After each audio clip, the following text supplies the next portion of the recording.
As primeiras impressões a Israel são de impacto cultural, assombro histórico, mas também de surpresa a cada esquina. História e modernidade mostram a sua luz, mesmo a dos momentos mais tenebrosos. Venha connosco nesta viagem.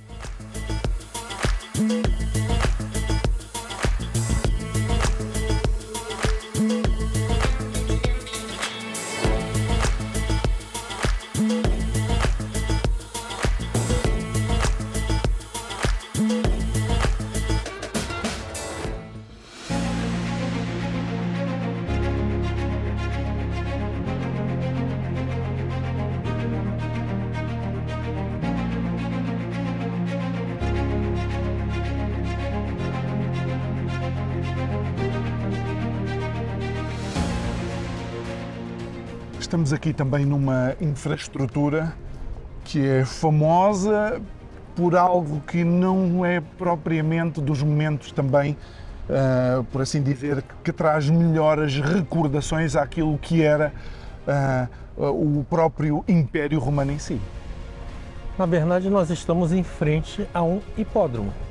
Neste hipódromo aconteciam eventos, como nós vimos anteriormente, de pão e circo, onde os romanos se divertiam, mas também eles gostavam de ver muito sangue. Então, aqui morreram os primeiros mártires cristãos.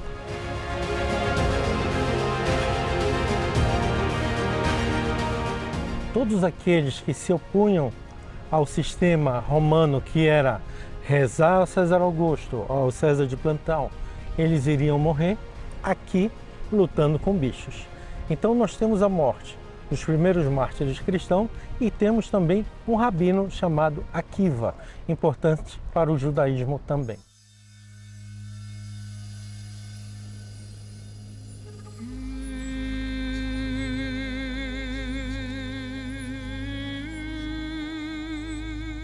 Como tantos outros momentos da história da humanidade, sangue inocente era derramado por estruturas políticas, sociais e religiosas que buscavam perpetuar a sua visão do mundo em terras distantes, por eles conquistadas.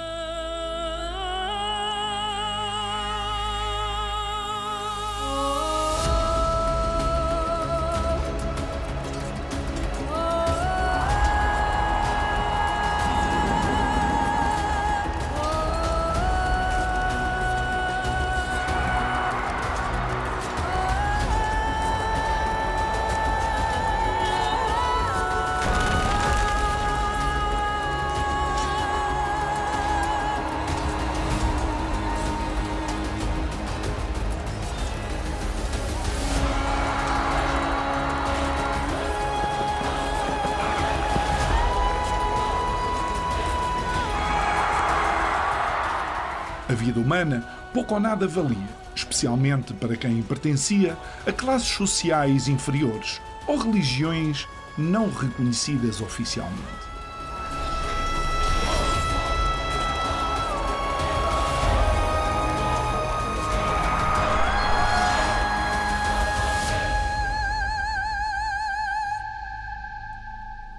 E aqui neste hipódromo de Cesareia Marítima, que sim, serviu para as corridas de quadrigas e de cavalos que tanto entusiasmavam o povo, mas também ficou marcado na história como o lugar onde os primeiros mártires cristãos foram lançados aos animais para serem devorados por causa da sua fé.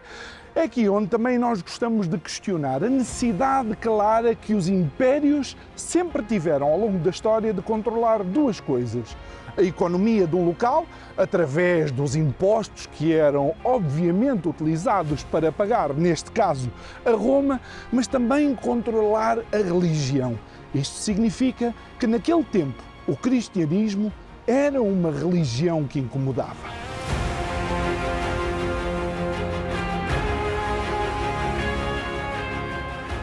Ainda não o sabiam, mas estava a nascer uma visão da relação do homem com o transcendental que ia mudar a face do planeta e viajar deste cantinho do Império Romano até aos mais remotos lugares.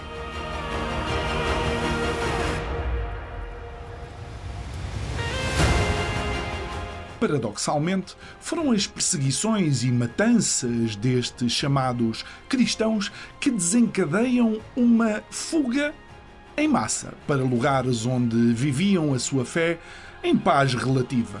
Anos depois, o colossal Império Romano rendia-se aos pés do cristianismo.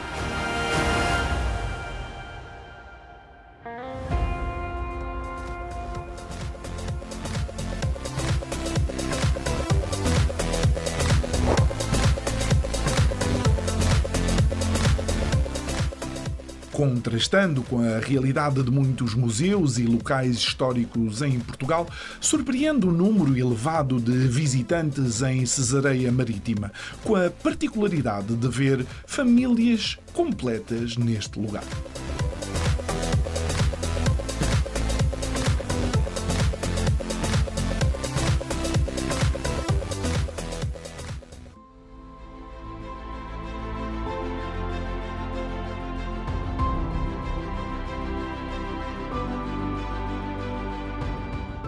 Nós estamos em Cesareia Marítima. Cesareia Marítima foi construída por Herodes o Grande para homenagear a Marco Antônio. Repare que Herodes, devido à importância de Israel, de estar próximo à Europa, nós estamos no continente asiático, então Israel é considerado um país ponte entre a Ásia, a África e a Europa. E desde a época de Herodes, ele fez um porto aqui, reparem, um porto, aqui podemos ver esse porto, aonde ele vai trazer cinzas vulcânicas da Itália, vai mergulhar a cinza vulcânica aqui para formar essas barreiras. Reparem que ele descobre o concreto no ano 22 a.C. E ele vai fazer um porto de águas profundas aqui no Mediterrâneo. Esse porto, o comerciante que sai daqui em direção à Europa, ele chega um mês antes dos outros competidores do comércio. Então Herodes era um homem de grande ideia e de grande pensamento, que ele vai desenvolver o comércio da região.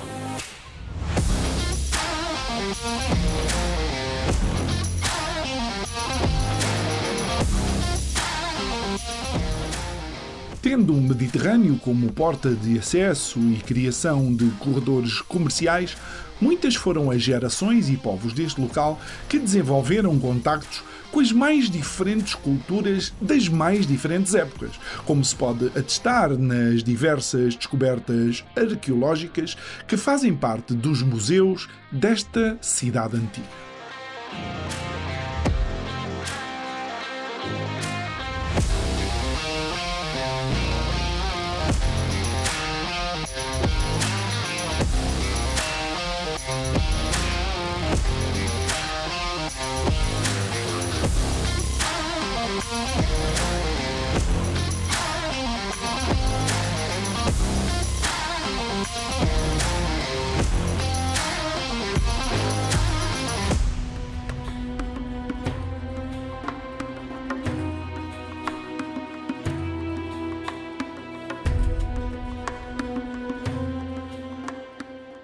Uma das marcas romanas inesquecíveis são os aquedutos. Cidades como Cesareia só podiam manter a sua vivacidade e desenvolver com um constante e abundante fluxo de água potável, que percorria incessantemente estas autoestradas de um líquido que, em regiões como esta, valia ouro.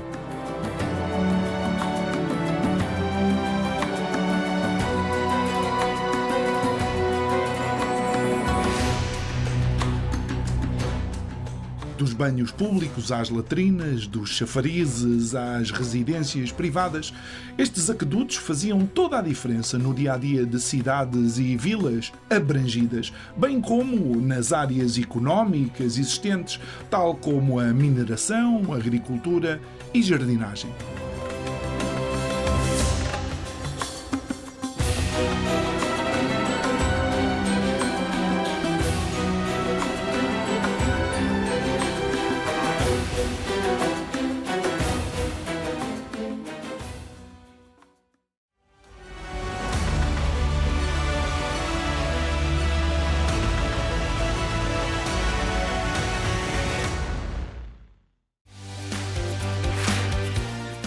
Estamos na Cesareia Marítima, cidade construída por Herodes o Grande.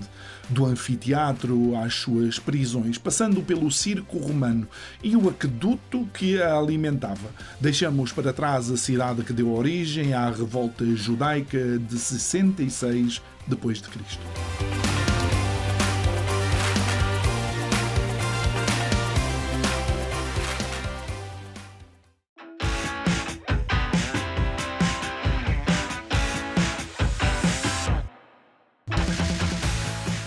Fazemo-nos à estrada e rumamos a norte, ainda visivelmente entusiasmados com o que vimos. Aprendemos e documentamos daquela, em tempos, incontornável cidade. Esse entusiasmo depressa se deparou com uma história mais recente, contemporânea ainda de alguns, e com contornos nefastos quando analisada com isenção e à distância necessária.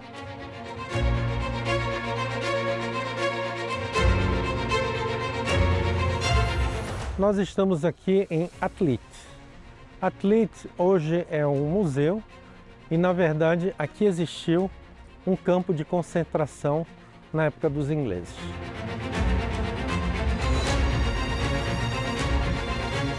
Aqueles judeus que sobreviveram ao Holocausto e eles conseguem voltar para suas residências.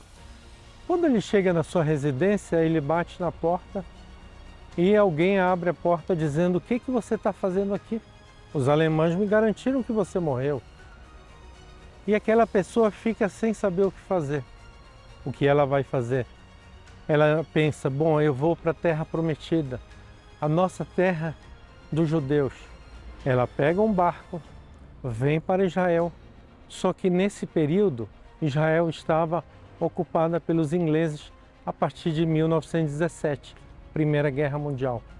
Os ingleses estão aqui e os judeus, ao chegarem aqui, eles prendem aqueles judeus e colocam em campos de concentração, que você está vendo um aqui, em Israel, ou levavam para a Grécia, onde também tinham campos de concentração.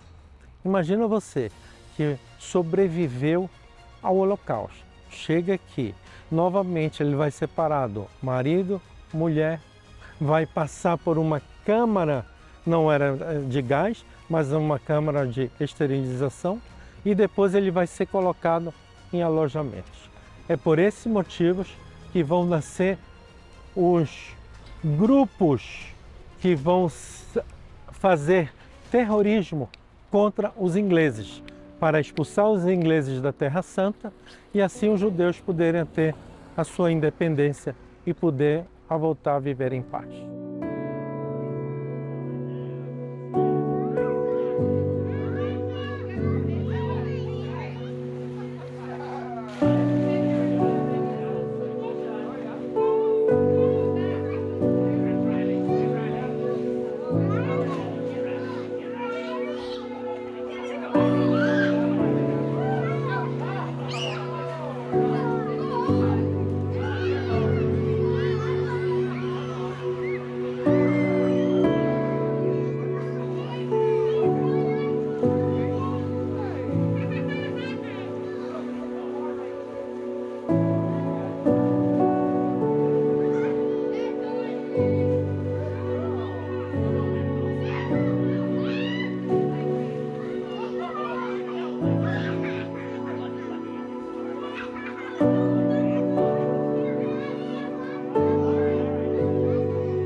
E a pergunta é se alguém consegue imaginar o que é sobreviver ao Holocausto e à perseguição que foi a vida dos judeus na Segunda Guerra Mundial debaixo do jugo totalitarista nazi.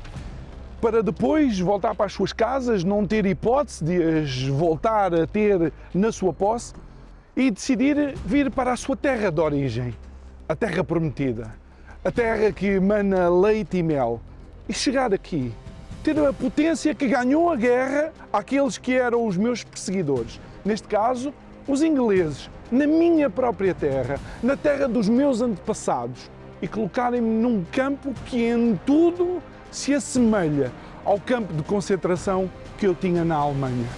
O que é pensar em todos os meus familiares que morreram, que foram perseguidos, torturados, que sofreram experiências a nível médico que são completamente indescritíveis. Estar na minha própria terra, na terra dos meus antepassados e continuar a estar num campo de concentração.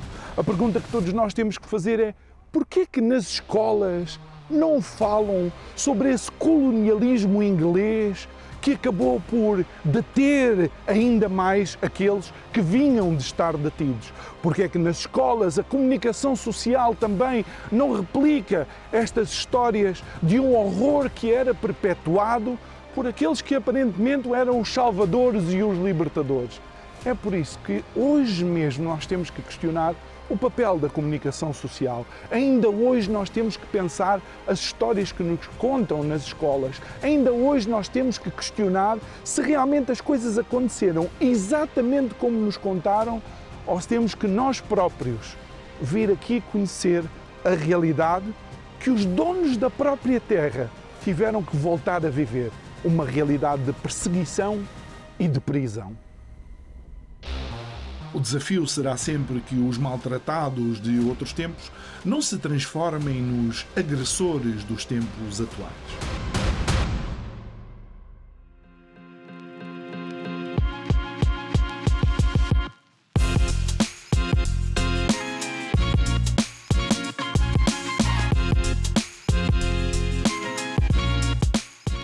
De novo na estrada, seguimos até uma das grandes cidades israelitas, Haifa, que foi parcialmente construída num local icónico e simbólico para o cristianismo, bem como o judaísmo, o Monte Carmelo.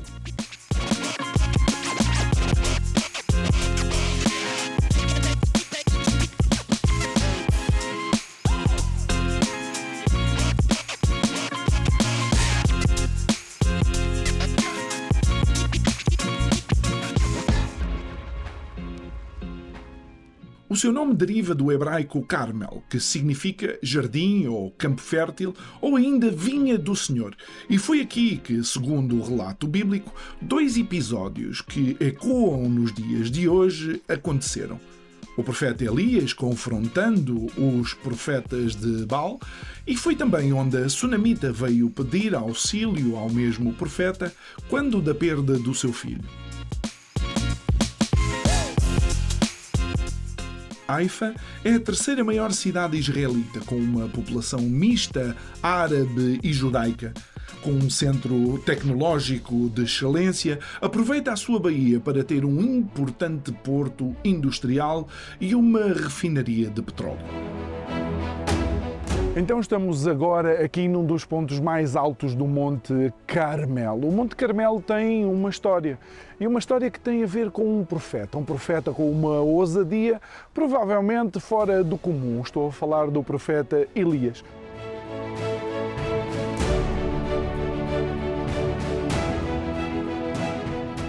O episódio, aliás, a que me estou a referir, é o episódio em que Elias é confrontado com os profetas de Baal. E ele diz: ok, então vamos fazer um pequeno desafio, vamos pôr à prova.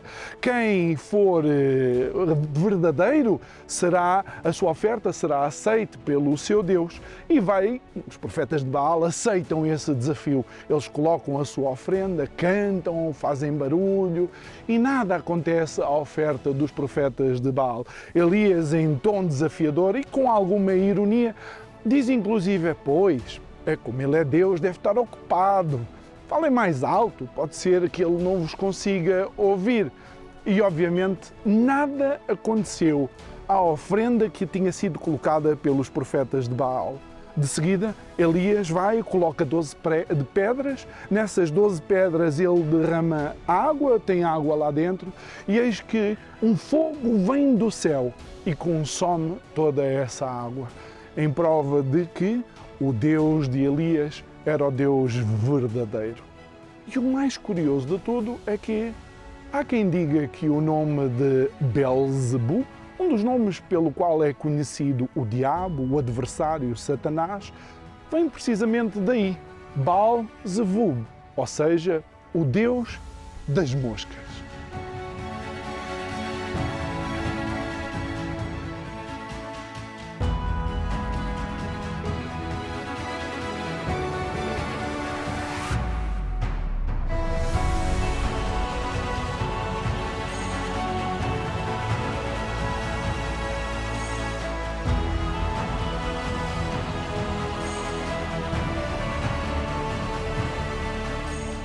E depois da curiosidade do confronto entre o profeta Elias e os profetas de Baal, também importa recordar que, de alguma forma, isso aconteceu porque havia uma seca muito forte na terra de Israel. E o povo de Deus, que se tinha voltado para os deuses pagãos e para o deus Baal, nomeadamente, obviamente estava afastado do único e verdadeiro Deus, o Deus de Elias. O que é que acontece de seguida? Depois Elias manda o seu servo, o seu ajudante, de alguma forma, ver se vinha alguma nuvem, se a chuva já estava a chegar. Vai uma vez, ainda não. Duas vezes, nada. Até que à terceira vez, o servo de Elias corre e diz: olha, vejo uma pequena nuvem. E através daquela pequena nuvem, passado pouco tempo, a chuva voltou à terra de Israel e a seca acabou.